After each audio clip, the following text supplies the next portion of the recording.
வணக்கம் பிள்ளைகளா. நம்ம ஊர்ல பாட்டிகள் சொல்லி கொடுத்த சில இயற்கை மருத்துவ டிப்ஸ்கள் இருக்கு. இந்த டிப்ஸ்ல பலதான் வீட்லயே இருக்கிறோம், சாதாரண பொருள்களால செய்ய முடியும்.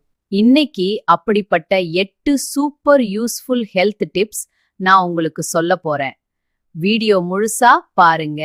பிள்ளைகளா, குளிர் அல்லது இருமல் வந்தா பயப்பட வேண்டாம். ஒரு கப் சூடான தண்ணில கொஞ்சம் இஞ்சி சாறு, ஒரு ஸ்பூன் தேன் சேர்த்து நல்லா கலக்கி குடிங்க. இதுதான் நம்ம பாட்டிகள் காலத்துல இருந்து பயன்படுத்தும் நல்ல இயற்கை மருந்து. இது தொண்டை வலியும் இருமலும் குறைக்க உதவும். பிள்ளைகளா, வயிறு வலி இருந்தா கொஞ்சம் பெருங்காயம் எடுத்துக்கிட்டு சூடான தண்ணில கலந்து குடிங்க. அல்லது சிறிது பெருங்காயத்தை தண்ணியில கலந்து வயிற்றுல மெதுவா தடவினாலும் வலி குறைய உதவும். இது நம்ம பாட்டிகள் காலத்திலிருந்து பயன்படுத்தும் ஒரு எளிய இயற்கை டிப்ஸ். பிள்ளைகளா, பொண்களுக்கு பீரியட் நேரத்துல வயிறு வலி வர்றது சாதாரணம்தான்.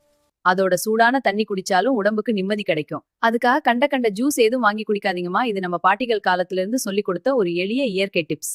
இது உடம்புக்கு சக்தி கொடுத்து நோய் எதிர்ப்பு சக்தியை அதிகரிக்க உதவும். இது நம்ம பாட்டிகள் சொல்லி கொடுத்த ஒரு நல்ல இயற்கை டிப்ஸ். பிள்ளைகளா, தலைவலி வந்தா உடனே டேப்லெட் எடுத்துக்கணும்னு அவசியம் இல்ல. கொஞ்சம் தேங்காய் எண்ணெய் அல்லது ஹெர்பல் ஆயில் எடுத்து நெற்றி மற்றும் தலையில மெதுவா மசாஜ் பண்ணுங்க. அதோட கொஞ்ச நேரம் ஓய்வெடுத்தா தலைவலி குறைய உதவும். இது நம்ம பாட்டிகள் சொல்லி கொடுத்த ஒரு எளிய இயற்கை டிப்ஸ்.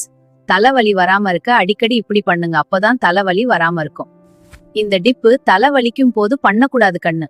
பிள்ளைகளா, முகம் இயற்கையா அழகா இருக்கணும்னா ஒரு சிறிய பாட்டி டிப்ஸ் இருக்கு. கொஞ்சம் மஞ்சள், கொஞ்சம் தயிர் சேர்த்து நல்லா கலக்கி முகத்துக்கு மெதுவா தடவுங்க. 10-5 நிமிஷம் கழித்து கழுவினா முகம் சாஃப்டாவும் க்ளோவாவும் இருக்கும். பிள்ளைகளா, இரவு நல்லா தூங்கணும்னா தூங்குறதுக்கு முன்னாடி ஒரு கப் சூடான பால் குடிங்க. அது உடம்ப ரிலாக்ஸ் பண்ணி நல்ல தூக்கம் வர உதவும். இது நம்ம பாட்டிகள் காலத்திலிருந்து சொல்லி கொடுத்த ஒரு எளிய நல்ல பழக்கம். இப்படி இன்னும் பல பாட்டி ஹெல்த் டிப்ஸ் தெரிஞ்சுக்கணும்னா ஃபுட் யூ டாக்ஸ் சேனலை சப்ஸ்கிரைப் பண்ண மறக்காதீங்க.